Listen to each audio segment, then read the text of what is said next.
corticotalámicas. Entonces, obviamente, cuando hay una lesión, como ustedes ven, mire, ve acá el tracto córtico-espinal, el mesencéfalo, la cápsula interna, ¿no? Luego pasa la protuberancia, luego va el bulbo raquídeo, luego va la médula espinal. Entonces, ¿no? Si hay una lesión, como ustedes ven en la raíz posterior, ¿no? De la médula, tracto córtico espinal, dependiendo si va a haber una lesión contralateral, una lesión ipsilateral o incluso hay hemiplegias cruzadas, ¿no? Entonces, ¿qué es una hemiplegia? ¿Qué es lo más frecuente que vamos a ver nosotros siempre, ¿no? La hemiplegia es la pérdida o la parálisis, ¿no? En este caso, de la fuerza del hemicuerpo, ¿no? Plegia significa debilidad y parálisis, ¿no? Que se dice porque es el término correcto, porque no es paresia, hemiparesia. Es que muchos pacientes dicen, doctora, ¿tengo hemiparesia o hemiplegia? Mejor hay que decirle hemiplegia porque cuando le dices hemiparesia es como que el paciente piensa que es algo suave que se va a parar, o sea, que es algo como que leve, ¿no? Porque hemiparesia es cuando la fuerza es mayor de 4. Ya hablamos de la fuerza muscular que va del 1 al 5. Hemiparesia cuando es la fuerza de mayor de 3 hasta 5. Y una hemiplegia es una fuerza menor de 3, ¿no?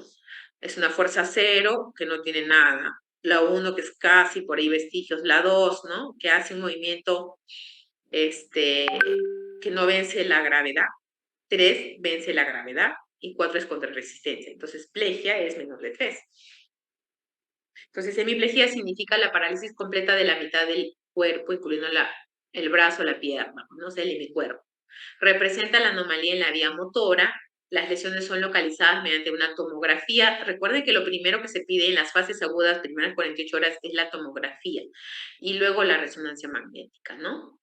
Se da más en adultos que en niños, obviamente. En adultos más es, como les digo, por lesiones como secundarias a la hipertensión arterial, ¿no? Secundaria a un tumor cerebral, ¿no?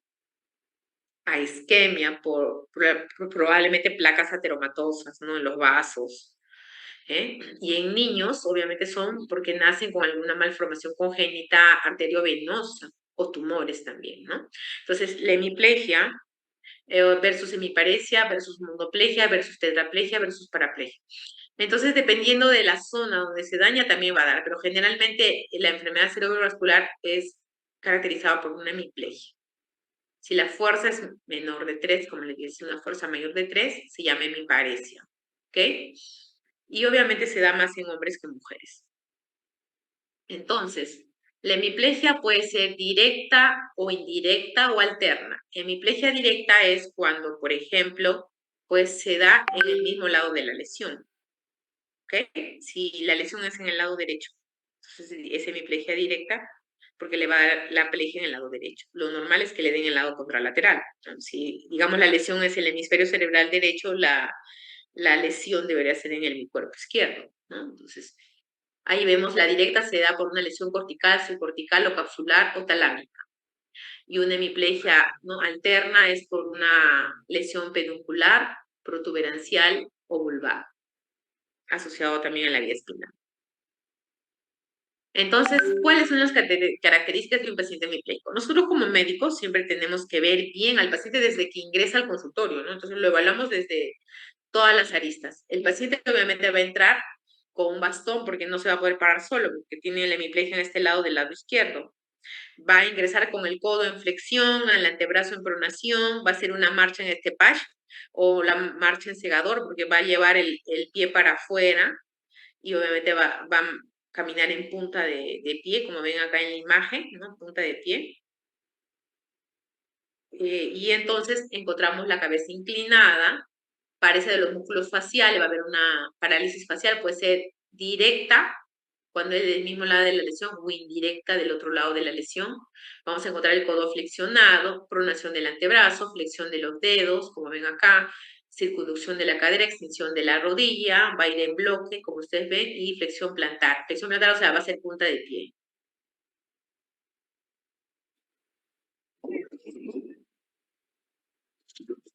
Entonces, ¿cuáles son las causas? Como ya les dije, en una hemorragia cerebral, una trombosis arterial, traumatismo, tumor cerebral, infecciones, intoxicaciones.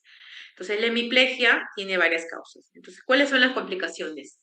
Obviamente, cuando el paciente tiene una hemiplegia, pues va a tener hipotrofia muscular porque no va a estar en movimiento.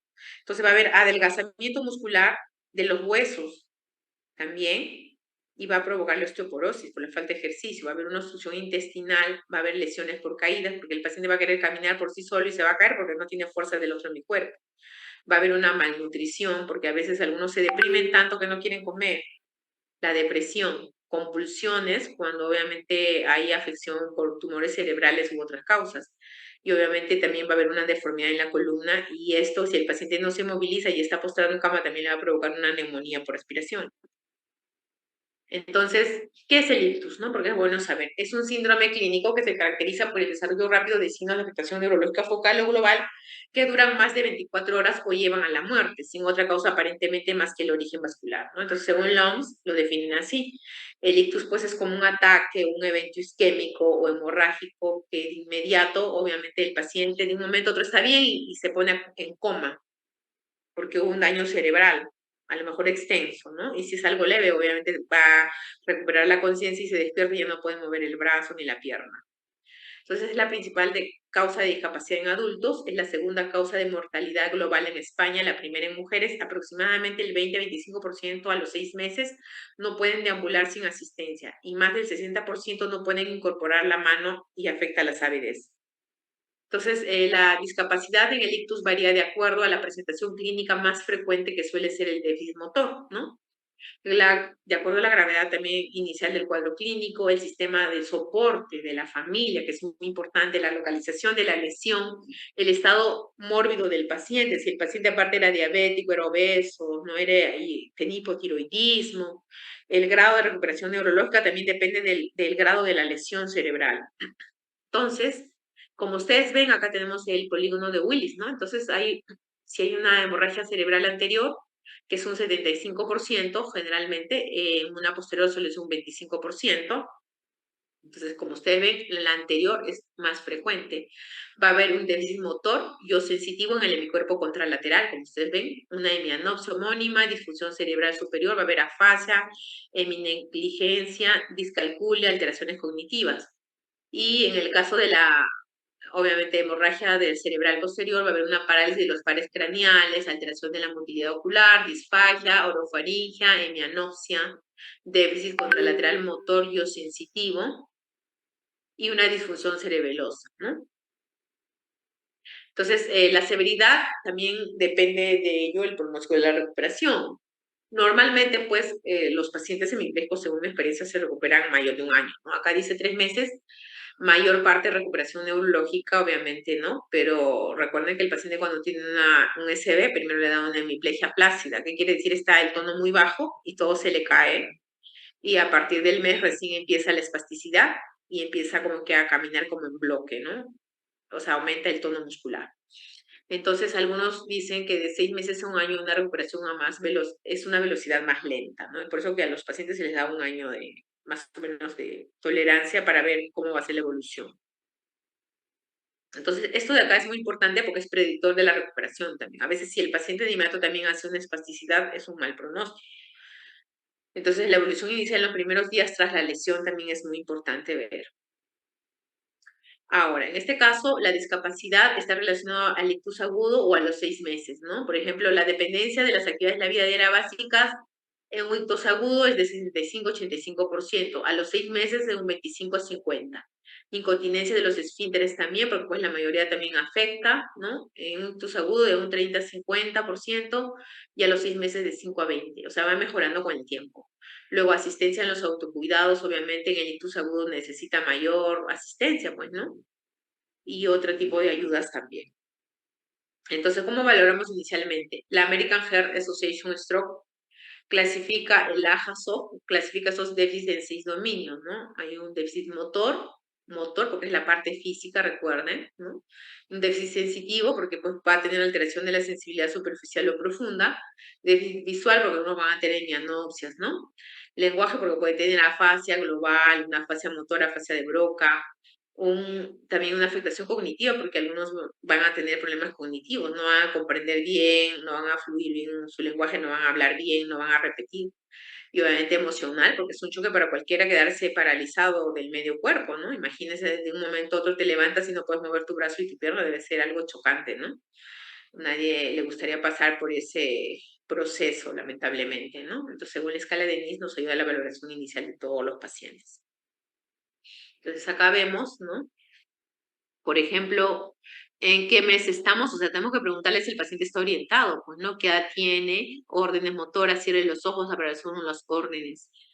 La mirada conjugada, si está normal, si tiene parálisis parcial de la mirada, cómo está el campo visual, tenemos que evaluar la apariencia facial, ¿no? Cómo está su movilidad, si tiene alteración de los pares faciales. Obviamente la parálisis facial es central, o sea, no hay afectación del músculo frontal. El miembro inferior derecho, miembro inferior izquierdo, cómo está, si se cae o no se cae el miembro, ¿no?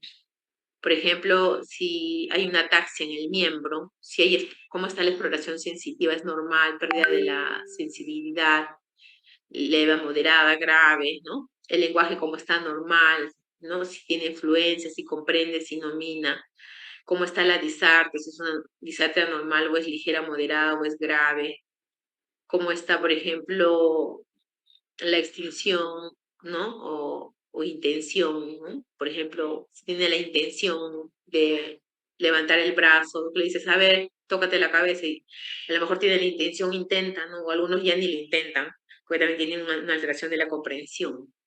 Entonces, también hay unas medidas que hay que saber para evaluar, ¿no? Como las escalas de Bartel, el índice de Bartel. Por ejemplo, si el paciente es incapaz de comer, ¿no? Si necesita ayuda, cómo se traslada entre la silla y la cama, cómo se asea, uso del retrete, o sea, del baño, ¿no? Bañarse o ducharse, si se desplaza solo, si sube y baja escaleras, si se viste y se desviste, si controla los esfínteres, ¿no? Esfínter rectal, el control del esfínter vesical, ¿no? Entonces hay puntajes de la dependencia, si es de 0 a 24 es dependencia total, de 25 a 49 dependencia severa, de 50 a 74 dependencia moderada, de 75 a 90 dependencia media y de 91 a 99 puntos dependencia mínima. También en la escala de medida de independencia funcional también, ¿no? Como es por ejemplo, el fin. Son 126 puntos, ¿no? Las categorías autocuidado, control de esfínteres, movilidad, ambulación, comunicación, conocimiento social, cognitivo, los niveles de independencia fin, por ejemplo, grado de dependencia, ¿no? Si tenemos sin ayuda, independencia completa, independencia modificada o dependencia completa, ¿no? De acuerdo al grado de asistencia de cada paciente. Entonces acá, por ejemplo, tenemos que ver de acuerdo a los ictus, si hay déficit, en qué porcentaje. En el ictus leve, el déficit es leve, en moderado, moderado, en severo, obviamente severo, y hay scores para eso, ¿no? Entonces, por ejemplo, tenemos acá el fin score, mayor de 80 en leve, de 40 a 80 en moderado y menor de 40 en severo. El NIS menor de 5 en leve, en el moderado de 5 a 9, en el ictus severo mayor de 9, y la escala de Bartel en el leve mayor de 80, en el moderado de 60 a 80, en el severo menor de 60. Los hallazgos, no hay déficits cognitivos valorables, conciencia normal con hemiparesia, suele asociarse déficit motor severo y déficits cognitivos y comorbilidades también, ¿no?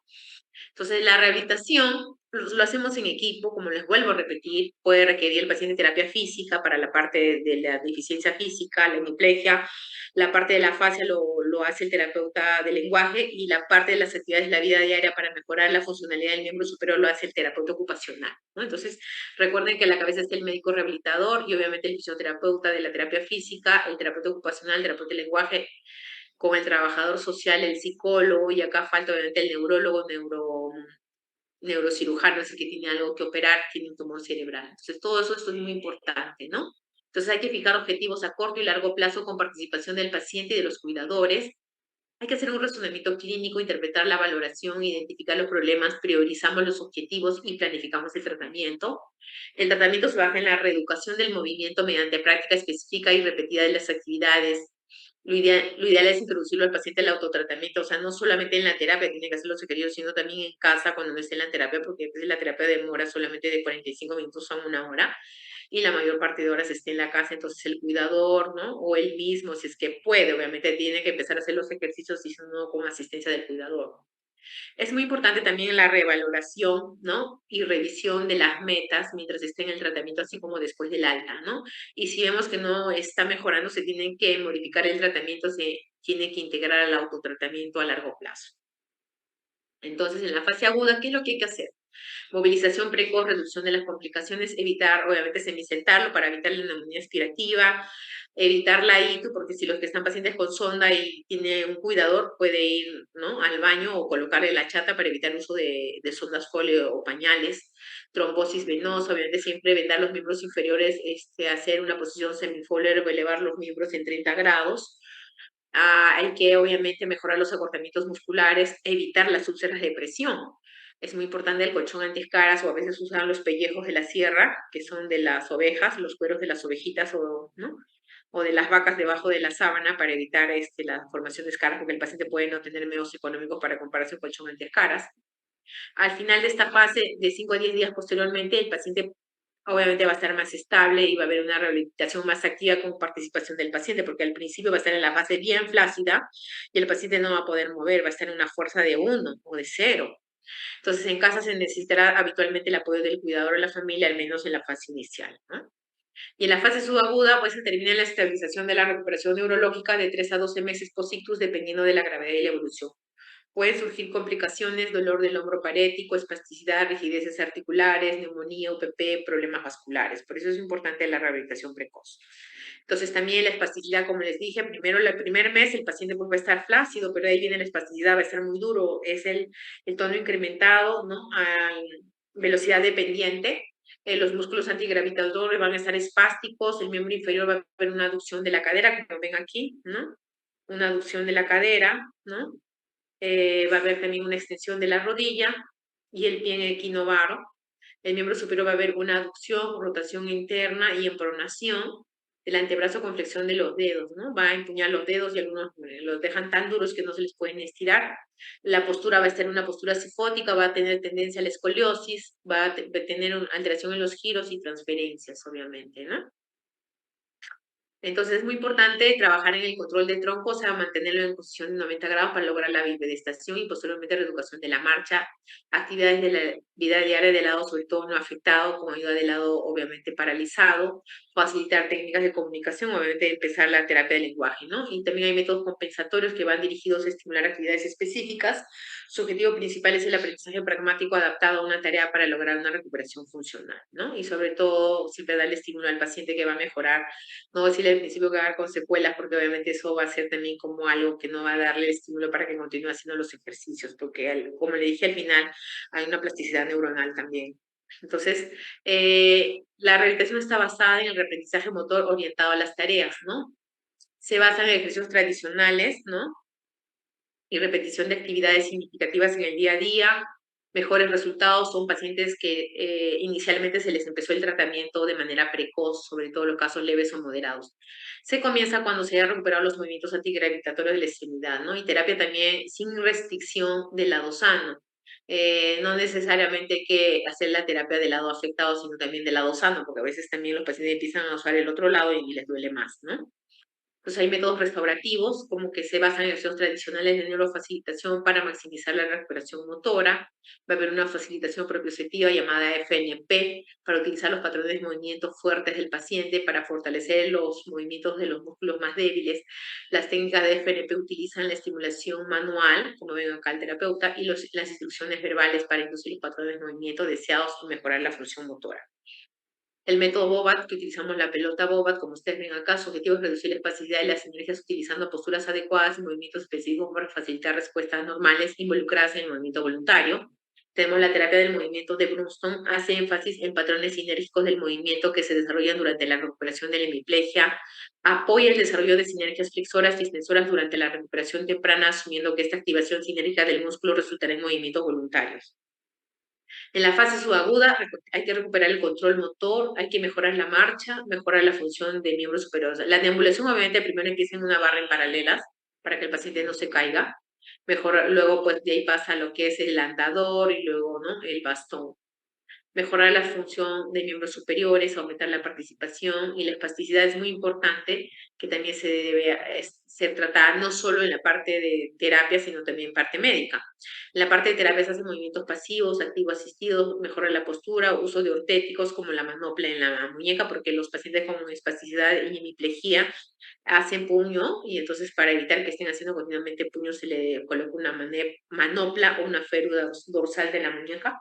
La medicación oral en este caso es importante el uso de analgésicos tipo baclofeno o paracetamol de 1 gramo para el dolor, porque los pacientes presentan síndrome doloroso del hombro del hemipléjico y deben tomar baclofeno de 10 miligramos cada 24 horas para mejorar la espasticidad. Y también se puede usar la toxina botulínica, ¿no?, que actúa a nivel de la placa motora para mejorar la funcionalidad de los músculos y evitar la espasticidad.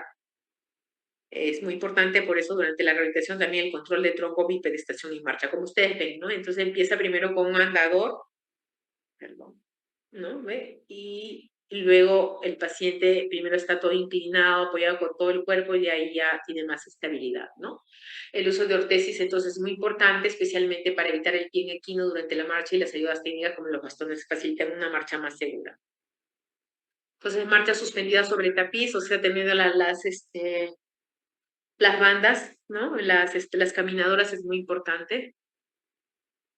Los sistemas robóticos Locomat que utilizan en otros países, bueno, acá en Perú tenemos el Locomat en Aire, y tengo entendido que también compraron en la clínica San Juan de Dios ya, pero más se está usando en niños, pero también se puede utilizar en adultos, ¿no? En otros países lo usan en adultos.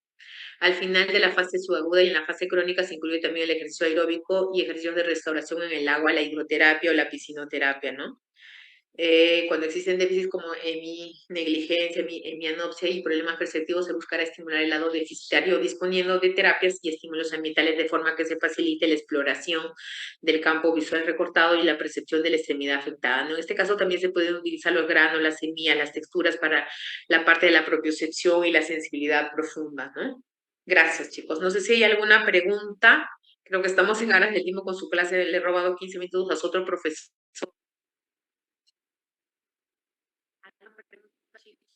¿Todo claro? No, sí, doctora, todo claro. Ya, muy bien. Entonces, una fotito, no sé si está la delegada para que tome la foto al final, por favor. La foto y la asistencia, por favor. Ok.